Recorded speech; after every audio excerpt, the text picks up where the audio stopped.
बिवादपछि एक रातमै रणभूमि बन्यो सुनसरी। सीडीओको आदेश बिना नै चल्यो 25 राउन्ड गोली, 1 को मृत्यु 22 घाइते। के यो केवल डीजे विवाद नै थियो कि त्यसको पछाडि अरू पनि कारण थिए? डीजे बजाउने विवादपछि एकाएक कसरी एकै रातमै रणभूमि बन्यो सुनसरी। स्थिति नियन्त्रण गर्ने नाममा प्रमुख जिल्ला अधिकारी अर्थात सीडीओको आदेश बिना नै कसरी चल्यो 25 राउन्ड गोली। सशस्त्र प्रहरीको गोलीबाट 1 जनाको मृत्यु र 22 जना घाइते भइरहँदा सुनसरीको 5 वटा क्षेत्रमा अनिश्चितकालीन कर्फ्यू लगाउनु पर्ने अवस्था किन आयो? अनि सबैभन्दा ठूलो प्रश्न, साउने सोमबारको बोलबम यात्राको क्रममा देवानगञ्ज र कप्तानगञ्जमा घटेको यो घटना के केवल एउटा सामान्य डीजे विवाद मात्रै थियो कि यसको पछाडि अर्कै कुनै राजनीतिक वा सामाजिक कारण थियो? आउनुहोस् आजको यस घटनाको नाली बेली खोलौं। घटना सुनसरीको देवानगञ्ज गाउँपालिका 3 स्थित कप्तानगञ्ज बजारको हो।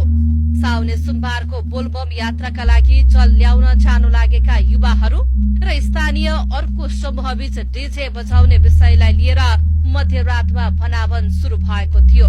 तर हेर्दा हेर्दै त्यो सामान्य विवाद ढुङ्गा मुडा र आक्रामक झडपमा बदलियो।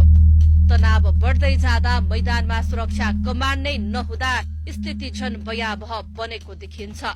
प्रहरीका अनुसार स्थिति नियन्त्रण बाहिर भएपछि प्रमुख जिल्ला अधिकारीको पूर्वादेश बिना नै नेपाल प्रहरीले 3 राउन्ड र सशस्त्र प्रहरीले 22 राउन्ड गरी कुल 25 राउन्ड गोली चलाएका थिए। घटनास्थल पुगेका राष्ट्रिय स्वतन्त्र पार्टीका सांसद लालविक्रम थापाले भीड़ नियन्त्रणका नाममा सुरक्षाकर्मीले सर्वसाधारणमाथि अत्यधिक र घातक बल प्रयोग गरेको गम्भीर आरोप लगाएका छन्। उता स्वास्थ्य तथा खाद्य स्वच्छता मन्त्री निशा मेहताले घटनाप्रति गम्भीर चासो व्यक्त गर्दै सबै पक्षलाई संयमता अपनाउन र सामाजिक सद्भाव कायम राख्न अपील गरेकी छन्। तर सुरक्षा कमाण्डरको अनुपस्थिति र आदेश बिना गोली चल्ने अवस्था आउनुले सीधा गृह मन्त्री र प्रहरी प्रमुखको कार्यशैलीमाथि कडा प्रश्न उठाएको छ। स्थानीयका अनुसार यो केवल एउटा डीजे बजाउने विवाद मात्रै नभएर पछिल्लो समय त्यस क्षेत्रमा गुम्दै गएको सामाजिक सद्भाव, राजनीतिक जुहारी र प्रशासनिक लापरवाहीको सामूहिक परिणाम हो।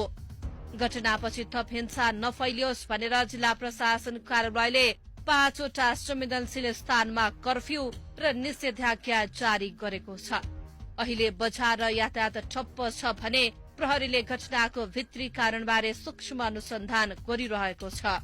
जुनसुकै चाडपर्व वा सांस्कृतिक कार्यक्रम मनाउँदा एकअर्काको भावनाको सम्मान गर्नु र शान्ति सुरक्षा कायम राख्नु हामी सबैको दायित्व हो। आदेश बिना गोली चलेर नागरिकको ज्यान गएकाले अब यसको निष्पक्ष छानबिन गरी दोषीमाथि कारवाही हुनुपर्छ र समाजमा शान्ति पुनः कायम गरिनुपर्छ।